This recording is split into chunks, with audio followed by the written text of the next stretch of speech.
皆さん、こんにちは。陽介です。突然ですが、絵文字という言葉ご存知でしょうか？もちろん知っている方も多いですよね。メッセージを送るときに使うあの小さな絵のことですが、もともとは日本語の絵文字なんです。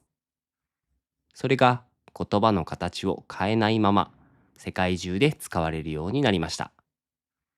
先日、私のチャンネルでも絵文字が日本語だったなんて知らなかったという言葉をいただきました。もったいないという言葉も海外でそのまま通じるようですね。日本で生まれた言葉が形を変えずに世界の言葉になる例は案外あるんです。そして今日お話しする言葉も実はその仲間の一つです。それが生きがいという言葉です。この生きがい、英語でも生きがいと書かれて、なんと英語の辞書にも載っているそうなんですよね。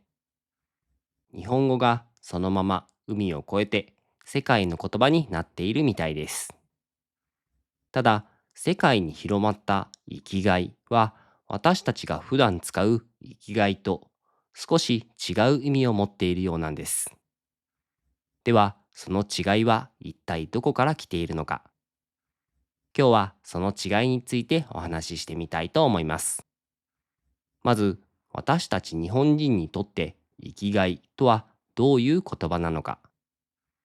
正直に申し上げると、そこまで重々しい、特別な言葉という感覚はないんですよね。むしろ日常の中で割と気軽に使う言葉だと思います。例えば、孫に会うのが祖母の生きがいでしてとか、私の生きがいは休日に映画を見ることなんですとか、そんな風に肩の力を抜いて使うことが多い言葉です。意味としては、生きていてよかったと感じさせてくれるもの、あるいは明日もまた頑張ろうと思える理由といったところでしょうか。ここで言葉の成り立ちを見てみましょう。生きがいは生きると害が組み合わさってできた言葉です。この害は漢字で害と書きます。普段は貝と濁らずに読むことが多い言葉で、やった甲斐があった、頑張った甲斐があったのように使えますね。努力しただけの値打ちがあった、報われたという意味です。この甲斐が生きるとくっつくと音が濁って害になり、生きがいという言葉になるんですね。そしてこの甲斐は他の言葉の中にもよく顔を出します。例えば、やりがい。大変な仕事だったけど、やりがいがあったなぁという時のあのやりがいです。苦労する値打ちがある、頑張る意味があるという気持ちを表します。それから、働きがい。こちらは、働く甲斐がある。つまり、その仕事にお金以外の意味や喜びを見出せることですね。ところで、このやりがいからは少し考えさせられる言葉も生まれています。やりがい搾取という言葉です。搾取というのはもともと絞り取るという意味で、立場の弱い人から不当に利益を奪うことを指します。つまり、やりがい搾取とは、雇う側がこの仕事にはやりがいがあるでしょうという言葉を盾にして、本来払うべき給料を低く抑えたり、長い時間働かせたりすることなんです。お金は少ないけれど、やりがいがあるんだからそれでいいよね。そういう空気を作って人を安く働かせてしまう。そんな状況を批判する言葉なんですね。近年、日本でしばしば耳にするようになりました。私がここで一つ心に留めておきたいと思うのは、やりがいも生きがいも本来は誰かに利用されるためにあるものではないんですよね。それは自分自身の心が内側から自然に感じるもののはずなんです。この点は今日の話の最後の方でもう一度戻ってくることになります。さて、ここまでは生きがいという日本語の説明でした。私たち日本人にとっての生きがいはどちらかといえば毎日の中にあるささやかなものです。一方で世界の人々が思い描く生きがいはもっと大きくてもっと立派な理想の生き方のようなものらしいんです。同じ言葉なのにその中身は随分違うんですよね。そしてその違いが最もはっきり現れているのが世界中に広まったある一枚の図なんです。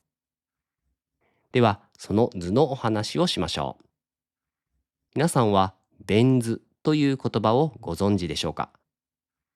いくつかの丸を少しずつ重ねて書いて、その重なった部分で共通点を表す。学校の数学の授業などで目にしたことがあるかもしれません。ちなみにこのベン図のベンは人の名前なんです。イギリスのジョン・ベンという学者がこうした丸の重なりで物事の関係を表す書き方を広めたことから、その名前で呼ばれるようになったようですね。今日お話しするのはその中でも4つの丸が重なったベン図というものなんです。その4つの丸にはそれぞれこう書かれています。1つ目の丸があなたが好きなこと。2つ目があなたが得意なこと。3つ目が世界が必要としていること。そして4つ目がお金になること。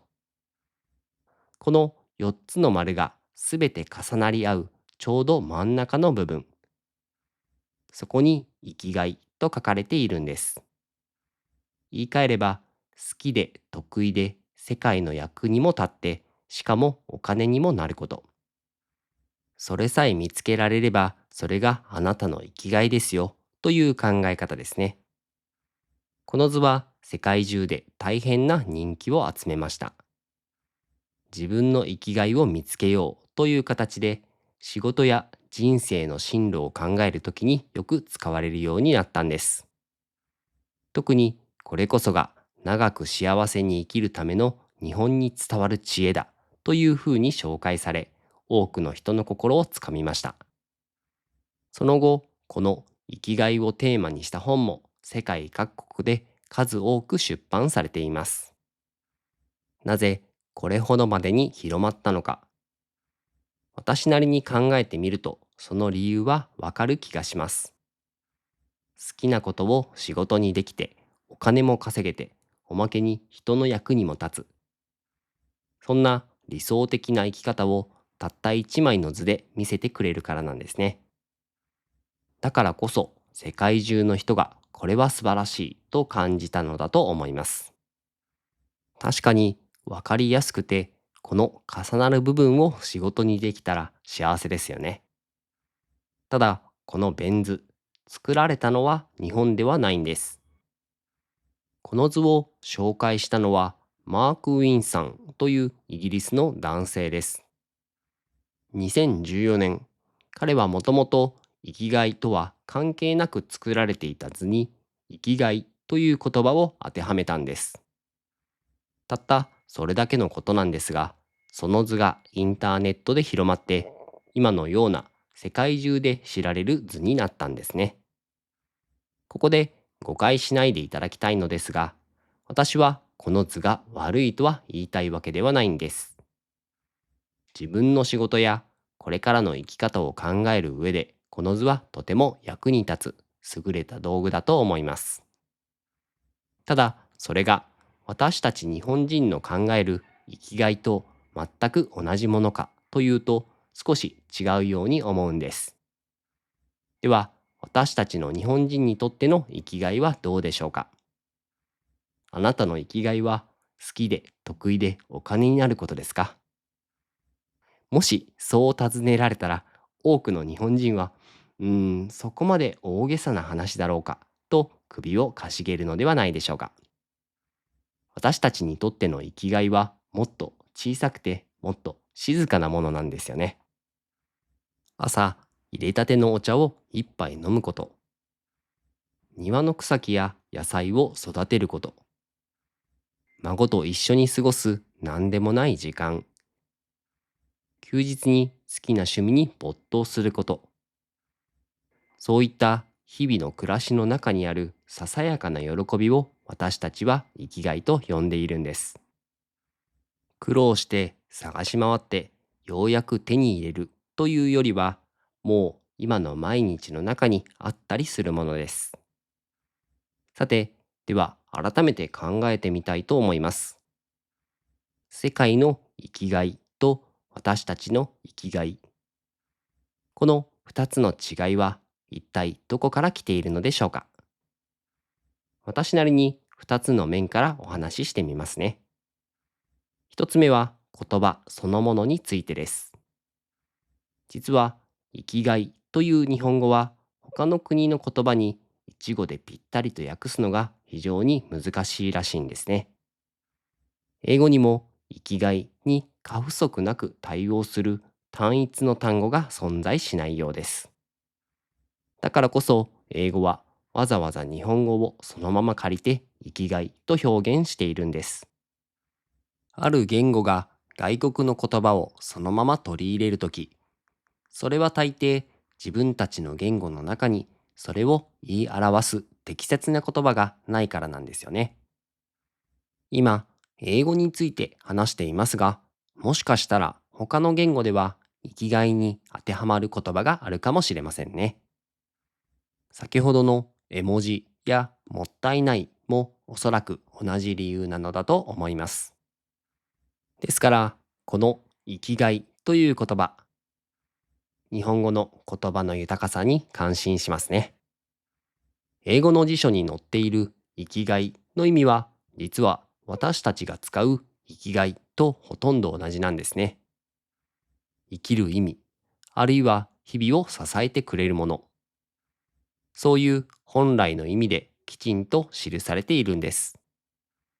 むしろ先ほどのベン図の方が本来の意味から少し離れてしまった姿だと言えるのかもしれません。つまり言葉もその本来の意味ももともとは私たちの生きがいとほとんど変わらないんですね。